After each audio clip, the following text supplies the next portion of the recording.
அவர் ஏதாவது வாய்க்கு வந்ததை அடிச்சு விடுறான்னு சொல்லுவான். காலையில் எழுதுவான் பாரு, இதை கூட சொல்ல மாட்டான். அதனால சொல்றேன், நல்லா கிட்ட வச்சு எடுப்பா. அருள்மிகு பழனி ஆண்டவர் மகளிர் கல்லூரியில் பழனியில தன்னாட்சி அதிகாரம் பெற்ற கல்லூரிப்பா. இந்த வரப்பா வேலை வாய்ப்புப்பா. எப்பா இளநிலை உதவியாளர் ஆதி திராவிடரிப்பா அருந்ததிப்பா. அடுத்து பாருப்பா, ஆய்வக உதவியாளர் ஆதி திராவிடர் அருந்ததிய பெண்ணுப்பா. அதுக்கப்புறம் பதிவரை எழுத்தர்ப்பா ஆதி திராவிடர் பெண்ணுப்பா.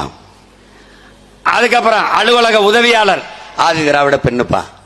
எப்ப இங்க பாருப்பா, இங்க பாரு, ஒரே ஒரு இடம் தாப்பா இதுல ஆதி தமிழர், அந்த ஆதி திராவிடர் எசிப்பா. பறையருக்கு எனக்கு ஒரு இடம்பா, 4 இடம் அருந்ததி இருக்குப்பா.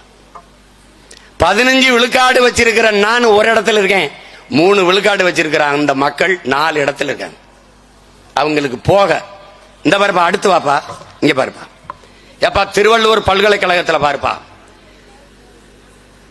ஒரு பிசிப்பா கெமிஸ்ட்ரி, ஒரு சுவாலஜிப்பா எஸ்சி அருந்ததி இருப்பா, ஒரு பயாலஜிப்பா பிசிப்பா பேக்வேர்டுப்பா.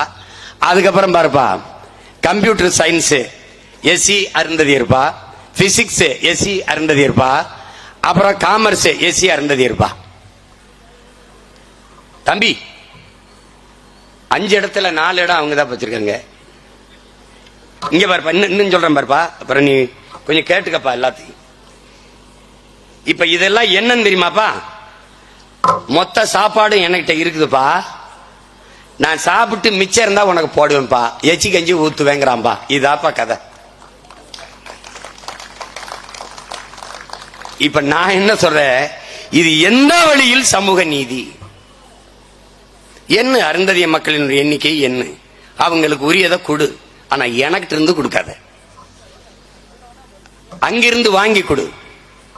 நான் என்ன சொல்றேன், அது எப்படி கொடுக்கிறது, எங்கிருந்து வரும், எப்படி? எக்கனாமிக்கலி பேக்வர்ட், பொருளாதாரத்தில் பின்தங்கிய மக்கள் இன்று எப்படி 10 விழுக்காடு இடஒதுக்கீடை ஒதுக்கினீர்களோ, இடப்பகிர்வை கொண்டு வந்தீர்களோ, அப்படி எக்கனாமிக்கலி சோசியலி பேக்வர்ட் எனக்கும் கொடு. இதான் இங்க இருக்கிறது. அப்ப அந்த 3 விழுக்காடை அங்கிருந்து கொடு, பொதுவில் இருந்து கொடு, என்னிடத்தில் இருந்து உள்ஒதுக்கீடு கொடுக்காத. இதுதான் உங்க பிள்ளைகளினுடைய நிலைப்பாடு, கோட்பாடு எல்லாம் விளங்கிருச்சுன்னு நினைக்கிறேன். நீ இதுக்கு மேல எதிரா இருக்கும் கதிரா இருக்கும்னா நீ என்ன வேணா நினைச்சுக்க. இதுதான் உண்மையான நிலை. தேசமே